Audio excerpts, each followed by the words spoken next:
kon di dellu di nuyu sénégalais ak sénégalaises yëpp yi nga xam ni ñoo ngi ñuy déglu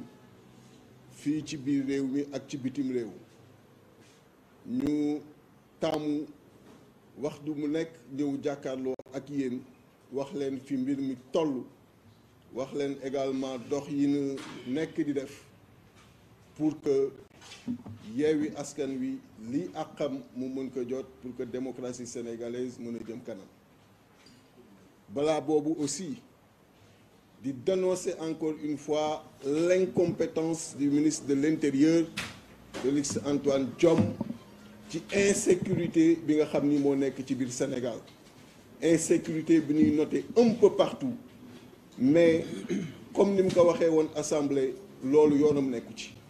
li mu mën moom ak le président Macky Sall mooy bu ñu jëmee élection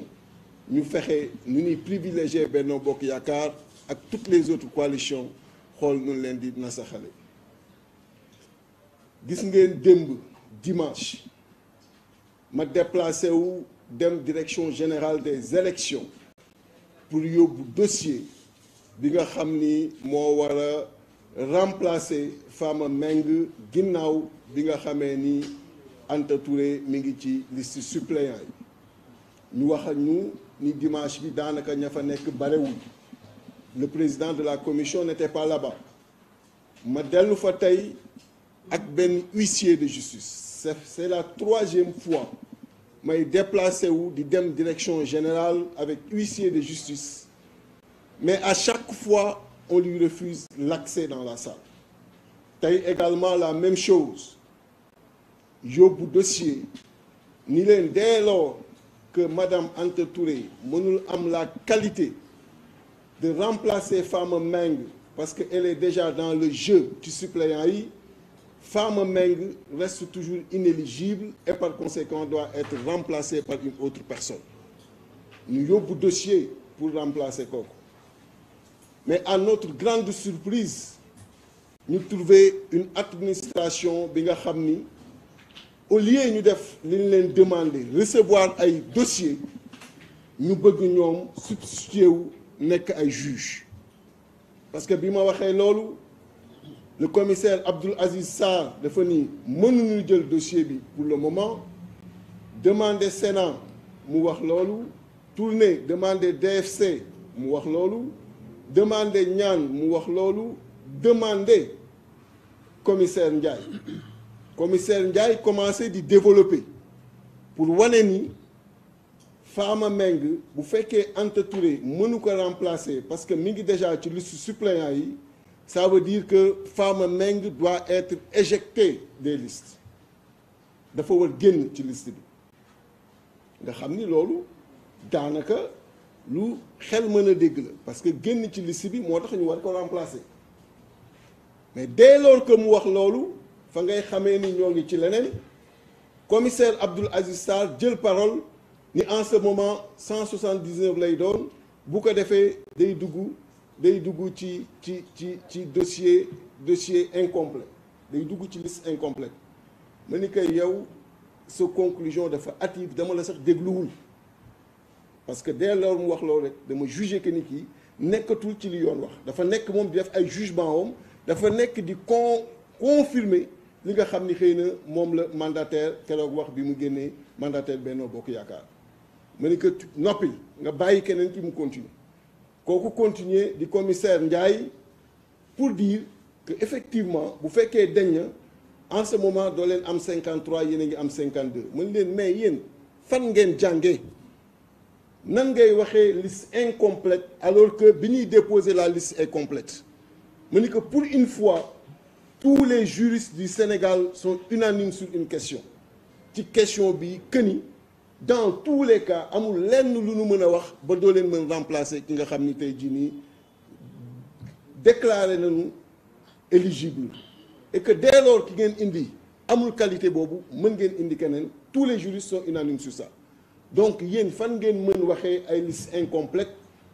bay wax li ngeen wax nii donc bi débat bi demee heureusement ki nga xam ni moo nekk foofu Sénat ñu leen dans tous les cas leen rek moo mën a nekk mooy génn liste yi comme tel bu ko defee ku nekk looy def nga def ko en tant que mandataire kenn ci ñoom ñaan jëlaat ñu non bu fekkee ni tey jii nii am na yu ñu détecté yi nga xam ni war nañ ko mën étudier par rapport ak loi bi di wax dañ koy étudier ma ni leen mais xanaa da ngeen fàtte ni vendredi adduna bi yëpp yëg nañu ni liste bu Benno Bokk Yaakaar respecté wul la parité ci 43e et 44e position xanaa da ngeen ko fàtte yéen mardi da ngeen commencé lundi période d'examen de recevabilité juridique des dossiers lundi ngeen ko commencé mardi ngeen dem jukki dossier bu Dakar def notification d'irrecevabilité alors que 5 jours yi ngeen di wax vendredi boobu ca la bokk bi ma ñëwee fouillé li nga xam ni yéen a ko waroon gisu leen ko bàyyi mu jàll fouillé ba gis ni la liste de Benno Bokk Yaakaar respecté wul parité bi ba tey defal leen ko notification pourquoi le ministre de l'Intérieur def notification liste Yewwi Askan bi ci Dakar pour les mêmes raisons yéen non seulement wanewu leen ko te yéen a wane bale wanewu leen ko bàyyi mu jàll ba man ma dellu si gis ko wan leen ko yéen ñëpp ngeen d'accord ci ma signé ko ci seen kanam ba tey ministre de l'Intérieur deful notification ci ki nga xam ni mooy mandataire Benno Bokk Yaakaar ni que ta liste est irrecevable defu leen loolu mais léegi yéen a ngi xool encore ci li nga xam ni yoon waxu leen ko lan ngeen di mën a gàll Yewwi Askan Wi ma ni leen sur place dama leen di wax te lii ma leen wax laa bëgg wax ci kanamu Sénégalais mooy ñu xam ni loolu ça ne passera pas et c'est ce que je leur ai dit. Je leur ai dit, prenez vos responsabilités, nous allons prendre également les nôtres. Et ça, c'est clair. Parce qu'une administration qui veut se substituer aujourd'hui au Conseil constitutionnel, une administration qui veut être juge et qui a déjà montré de façon profonde qu'elle est partie, pose problème. Et donc, ñett ñii ñoo ngi may dégg ñoom laay citer nommément. fu réew mi jëm ñoom la muy commissaire Abdoul Aziz Sarr di commissaire Ndiaye ak di monsieur Niang ci seen tey déclaration bi ñu def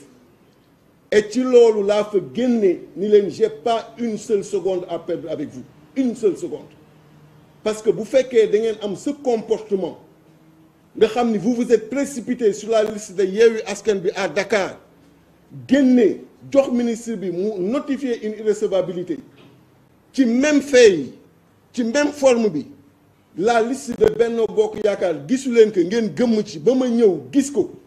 ba tey mënu leen def notification ci ñooñu ça veut dire que da ngeen nekk ci leneen pour réew mi te loolu mënuñu ko seetaan kon foofu la ñu toll ak ñii notification bi ñu defaloon le mardi yóbbu naa que le mercredi conseil constitutionnel ba tey la altine décision génnagul te ku ne xam na ni avocat yi conseil yi def nañu un recours pour montrer que ñoo ngi woon ci délai yi ñu mënee modifier pour que la liste de Dakar respecte la parité et pourtant bi ma ñëwee ci délai yooyu ak huissier ils n'ont pas voulu me recevoir ils n'ont pas voulu recevoir le dossier mais na ma defoon préfet Matam ba nga xam ni cour d'appel bu Saint-Louis bi muy décider dafa li leen lii ngeen def Matam mënul wéy parce que am nga benn mail bu leen le mandataire Déthié Fall envoyé woon le 2 mail boobu dañ ko war jël en compte donc ñoom it noonu laa leen def bi ñu recevoir lu samay dossier recevoir lu ñu huissier bi dès le lendemain ci seen boîte mail muy boîte mail bu commissaire Sarr ak boîte mail bu ñaan envoyé naa leen dossier de désistement bu Joseph Sarr bu également Pala Samb jox leen également dossier personnes yi leen war remplacer ak seeni pièces jox leen également la nouvelle liste qu'ils n'ont pas voulu prendre avec donc l'huissier mail boobu mi ngi ci jom ba tey déggu leen ñu tudd ko pour wane rek ni Macky Sall ak le ministre Antoine Diome danoo nekk ci lenn mais mënoo ñëw respecter woo parité sur ta liste nationale 1 2 le parrainage mu nuy weng ci Sénégal ñëpp gis ni dépassé nga et buñ ko appliqué yow waratul la sax tudd waroo am liste ni nationale ni départementale ñoom au lieu ñu nekk ci loolu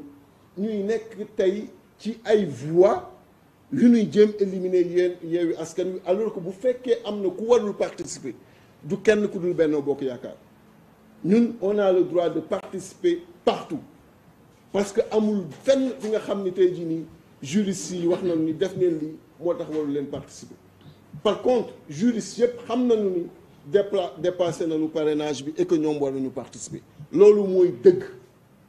te dëgg jooju dafa jot sénégalais yi xam ko dëgg jooju dafa jot kilifa yi xam ko ci biir réew mi xam ni Antoine Diome nekkul ci tànku jàmmu réew mi xam ni l'administration bi nekk foofu ci commission bi ak li ñu wane tey ba tax mënuma sax terminer réunion bi ak ñoom bàyyi leen fa parce que du ma dox ci caaxaan kon administration boobu nekkul ci luy indi jàmmu réew ñun nag comme ni ma leen ko waxee daanu jël suñu ay responsabilités di wax sénégalais yépp ni foofu lañu toll ku nekk na rester vigilant et alerte